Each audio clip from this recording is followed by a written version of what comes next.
Okay, so I've tucked myself into a nice little quiet spot here so I can do a proper video. I'm just entering the first channel on Oompa Lake. There's 3 separate bodies of water here, and there's 2 narrow channels that connect them. So I'm in the first narrow channel here.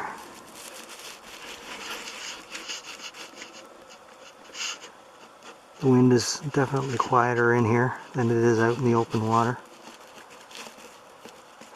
Okay, so yeah, I have to tell you, the way I've got this kayak set up now, it's like night and day compared to what it was. With the new tube, the new full tube cover, and the way I've got the floor, I'm telling you, I can't believe it, how different this is, how much more solid it feels. It's just amazing.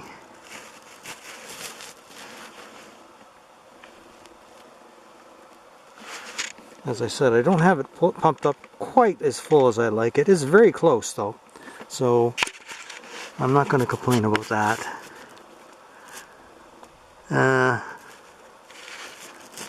Yeah, I'm really happy the way this has turned out now. I'm going to be confident in going on that fall trip into the bush, into the wilderness for 9 days. I mean, that's a substantial trip, and you don't want to be stuck out there with a deflated kayak. I'm telling you, you're in real trouble if that happens. So yeah, I don't have to be concerned so much with that anymore. I'm probably not at all, because I'm never concerned about that with my advanced frame single. That's gone through hell and back, and it's never let me down.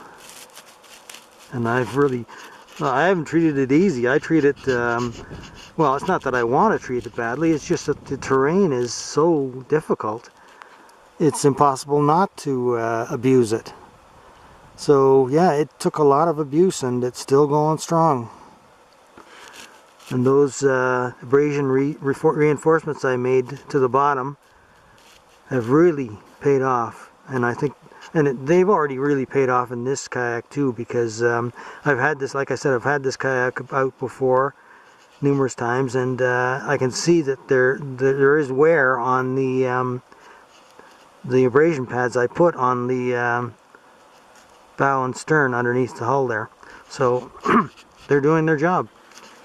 And it's I advise anybody who does, you know, this type of kayaking to make those modifications to if you have one of these kayaks.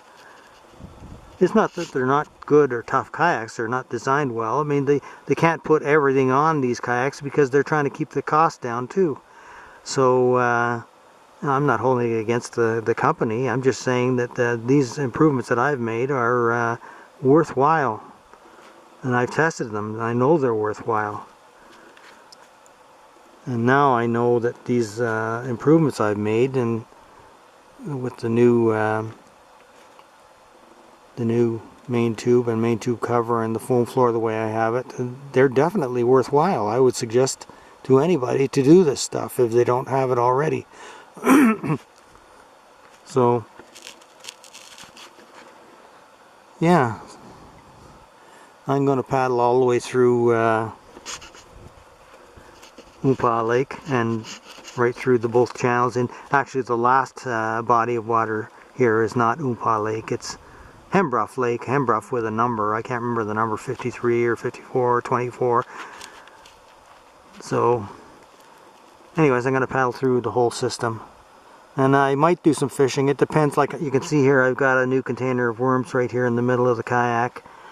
And I brought my fishing rod, so, but you know, I didn't expect the wind conditions to be this bad, but if I'm going to get blown all over the place, it's very difficult to fish out of a kayak, so I may just paddle, but I'm glad to get out and get some paddling in. I'm going to need the exercise for the upcoming trip, get myself in shape. I'll get out more before the trip.